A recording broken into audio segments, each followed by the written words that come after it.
I am Sophia Domenico, and this is my presentation on Staphylococcus aureus by Sophia Domenico.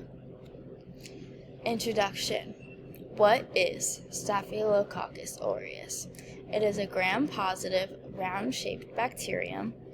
It is found on skin and in nasal passages.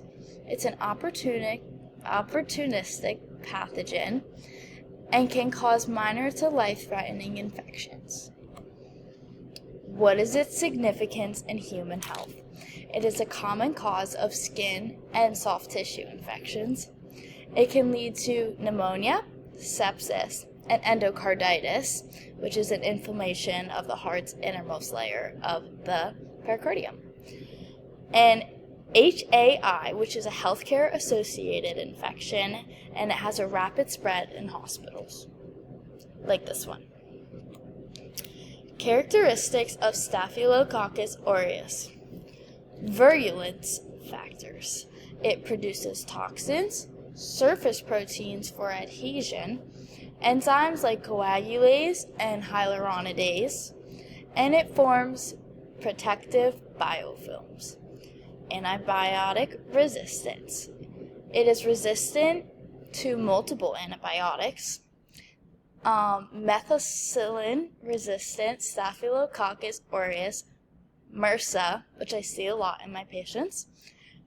It is a major challenge in infection control, and it requires alternative or combination therapies, like phage therapy. Overview, history. Discovery of Staphylococcus aureus. It was discovered in 1880 by Sir Alexander Ogston. It was observed in pus from surgical wounds. It is identified as a cause of abscesses, and it's recognized for its golden yellow colonies. Naming of the bacterium. How was it named? Staphylococcus is great plague clusters, its Greek origin. Aureus is golden color of colonies. Its name reflects both its structure and appearance, and it is a standard naming in bacterial taxonomy. Scientific advancements in the 20th century. It improved culturing and staining techniques. It identified virulence factors. It led to the development of vaccines, which wasn't very successful. And it gave us a better understanding of pathogenesis. Rise of antibiotic resistance. Penicillin resistance emerged in the 1940s. MRSA was identified in the 1960s.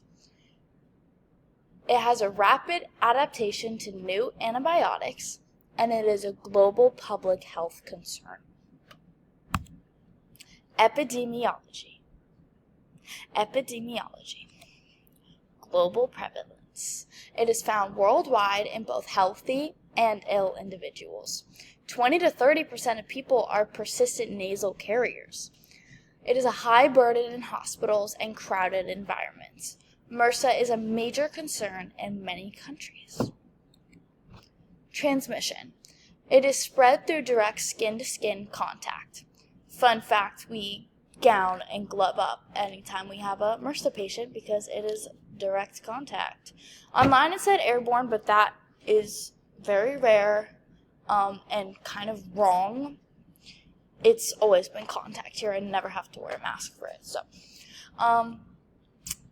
it contaminates surfaces or objects, direct contact in hospital settings, as I just said, and high hygiene is critical in prevention. Even when I'm gloved and gowned, I still have to wash my hands before and after.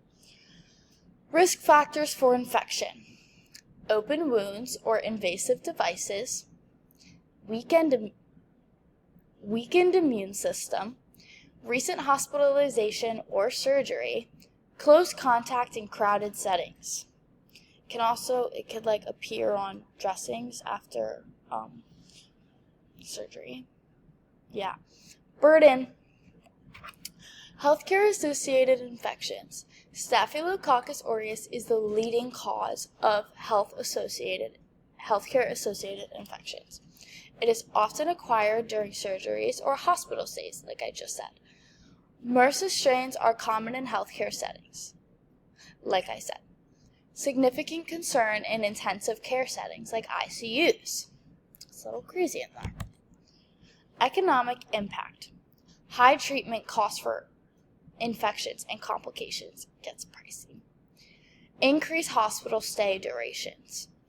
Burden on healthcare workers, antibiotics, and staff time. Staff time is crazy because I'm here to help, so I don't really care about my time. Loss of productivity due to illness and recovery. Mortality and morbidity. Significant death rates from severe infections, sepsis, and pneumonia.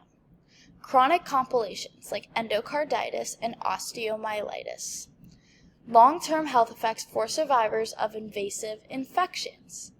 Major contributor to health-associated deaths. I've never had someone pass away with MRSA here. Might be rare, but not in my time here. Impact on vulnerable populations. It is a higher risk in children, elderly, and immunocompromised individuals.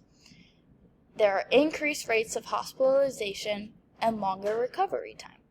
Potential of severe outcomes like organ failure or death, worst possible scenario.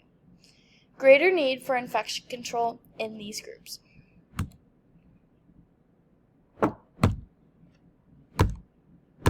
No. Summary and conclusions. Prevalence and significance. Staphylococcus aureus is widespread globally. Major cause is hospital and community infections. It colonizes healthy individuals without symptoms. It is significant in public health and clinical burden, like we learned. Rising threat of antibiotic resistance. Rapid emergence of drug-resistant strains like MRSA.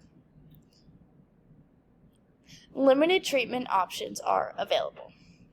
Resistance spreads across healthcare and community settings. It is an urgent global health concern. Public health and research implications. Need for new antibiotics and new vaccines. Focus on alternative therapies, phage therapy, like I said. Funding essential for global containment efforts. Interdisciplinary research to combat resistance. Our key takeaway: prevention is key. Hand hygiene and infection control practices. Wash your hands to the ABCs. Judicious use of antibiotics. Public awareness and education. Ongoing surveillance and global cooperation. And these are my references. Thank you so much for joining me to learn about Staphylococcus aureus. I'm Sophie DiDomenico, and this was my presentation. Thank you.